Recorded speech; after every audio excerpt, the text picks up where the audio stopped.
जी हाँ दोस्तों, बिहार की राजनीति में देखा जाए तो कई बाहुबली नेता हैं जो पिछले कई सालों से राज कर रहे हैं। लेकिन ऐसे में कई ऐसे उभरते नेता हैं जो कि युवा उम्र में भी काफ़ी ज़्यादा सुर्खियां बटोरे हैं।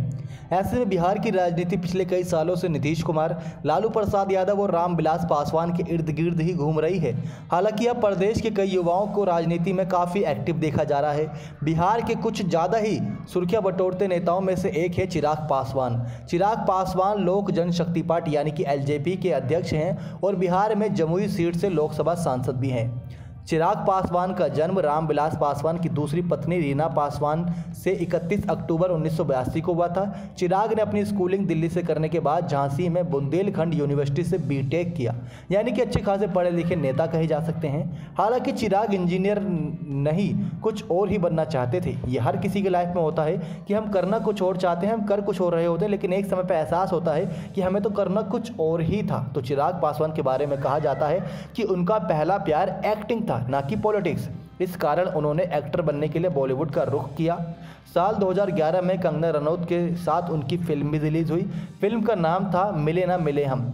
फिल्म की पब्लिसिटी तो बहुत हुई, लेकिन फिल्म बुरी तरीके से पिट गई थी सिनेमाघरों में, यानी कि कह सकते हैं फ्लॉप हो गई थी।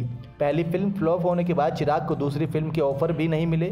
आखिरकार उन्होंने पॉलिटिक्स में आने का मन बनाया, क्योंकि उनका जो पिता थे रामविलास पासवान संबंध था, यानी कि उनके रगों में पॉलिटिक्स थी, तो उनका भी फैसला पॉलिटिक्स की ओर ही रुख कर गया। मीडिया रिपोर्ट्स की माने तो वह चिराग ही थे जिन्होंने रामविलास पासवान को एनडीए में शामिल होने की सलाह दी थी।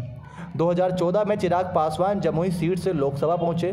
चिराग ने अपनी प्रतिद्वंदी को करीब 85,000 वोटों से शिकस्त दी, क्योंकि उनके पास एक ऐसा दिमाग है जो अपनी ओर युवाओं को आकर्षित करता है और साथ ही साथ कई बड़े दांवपेच भी खेलता है। चिराग अपनी पार्टी एलजेपी के स्टार प्रचारक भी थे। 2019 में रामविलास पासवान ने चिराग को पार्टी का अध्यक्ष बना दिया। चिराग दोबारा लोकसभा पहुंचे। इन दिनों चिराग बिहार चुनाव को लेकर चिराग जिस तरह से फैसले ले रहे हैं, उसके कारण वह आए दिन चर्चा में बने रहते हैं। तो ऐसे में दोस्तों, क्या लगता है, क्या चिराग पासवान इस बार सुर्खियों के साथ साथ लोगों का दिल भी जीत पाएंगे और बिहार की सत्ता में अपनी सरकार बना पाएंगे? कमेंट्स करके अपनी राय दीजिएगा। और किसी अगर बिहार के राजनेता से जुड़ी आप कोई अपडेट या कोई ऐसी बायोग्राफी जानना चाहते हैं जो अनसुनी हो, तो आप हमें कमेंट्स कर दीजिए। उस व्यक्ति का नाम अगली जो वीडियो होगी उसी पर आधारित होगी। नेक्स्ट 9 लाइव दीपक रिपोर्ट।